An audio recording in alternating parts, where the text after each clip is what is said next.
Could a ketogenic diet help with the coronavirus? I'm Dr. Brett Scher, the medical director at dietdoctor.com. And in this crazy, unprecedented time when the whole world is really trying to find some sliver of hope of how to prevent or treat a novel infection, a lot of attention has turned to nutrition. And I recently wrote a post that we covered here on YouTube and posted on dietdoctor.com about what does the evidence say about boosting your immune system. And part of that, I addressed nutrition, but I've been getting more questions specifically about what does a ketogenic diet do, and is there something beneficial about it to either prevent infection with the coronavirus or prevent complications.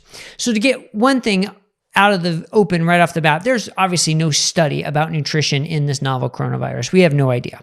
But there are plenty of studies out there that we can try and pull from to say, well, how does this affect our immune system and how might it affect certain infections? And interestingly, as I was looking into this, I found a study back from the 1930s where investigators looked at a ketogenic diet for treating urinary tract infections. So this isn't the first time this question came up. They thought it was probably helpful as it turned the urine acidic and made it with the acetone coming out, but that's a completely different story, completely different infection. But very interesting that this isn't the first time it came up.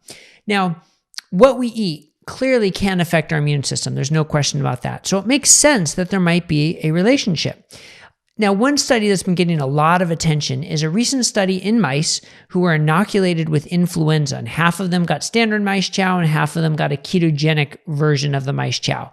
And those who had the ketogenic versions had improved function of a T cell, which is a sort of an immune cell, in their lungs, which reduced their manifestation of the infection of influenza. Now, this is an interesting study because it shows the importance of how to measure immune function, right? It measured the T cell function, which is important, but it also measured whether or not they actually got the infection. And that's what we care about because there are a lot of studies that will measure, a specific immune function, but not actually measure if you get the infection or not, or have a complication from the infection, whereas this one did.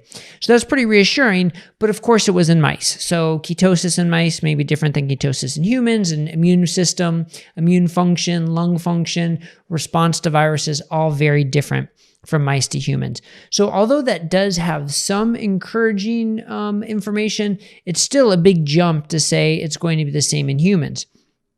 Now, there's also evidence that ketones themselves can inhibit what's called the NLRP3 inflammasome, which is felt to be an inflammatory process in the body. And part of the complication once you get coronavirus infection can be an extreme inflammatory response. And that's where the ARDS, the lung disease, can come from a heightened inflammatory response. So inhibiting that could potentially be beneficial. No evidence to say that it clearly is, but theoretically, connecting the dots, it could be.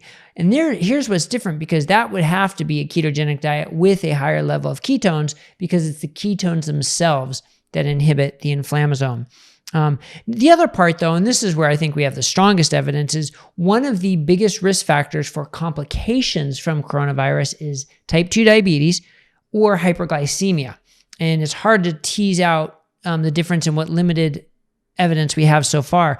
But older evidence, whether it's post-surgical infections or diabetic foot ulcers, or really any type of infection, hyperglycemia, high blood sugar, is independently associated with a higher risk from those infections. So it makes sense that controlling blood sugar is of paramount importance if you are acutely infected with coronavirus, and possibly even to prevent the infection in the first place. The data is a little bit weaker. But what's the best dietary means of controlling hyperglycemia? Well, now we know with lots of solid evidence, it is a low-carb ketogenic diet is the most effective nutritional intervention for controlling hyperglycemia and normalizing blood sugar. So from that standpoint alone, a ketogenic diet makes sense, especially if you have diabetes or abnormal blood sugar control, to keep that under strict control in this time of risk.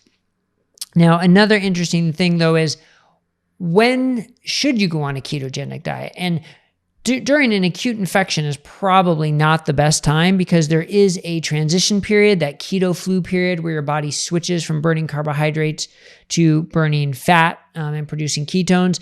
And during that 2-week period, you may feel worse. You get the keto flu, so to speak, which we've covered a lot at our website, dietdoctor.com. But so an acute infection, to be honest, probably isn't the right time to switch over.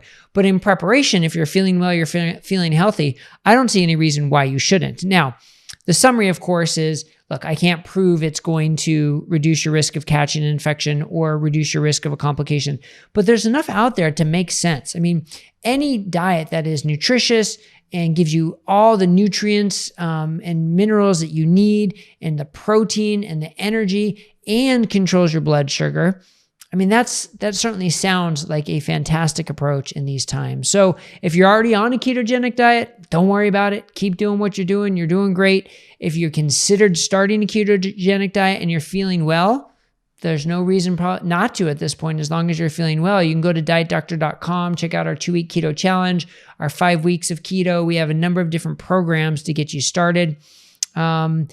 And during this time, obviously, the most important things are keep up with your personal hygiene, with the hand washing, with getting sleep, getting outside and getting some fresh air and a little bit of exercise, taking care of yourself, taking care of others, prioritizing our mental health and our sanity during these difficult time periods.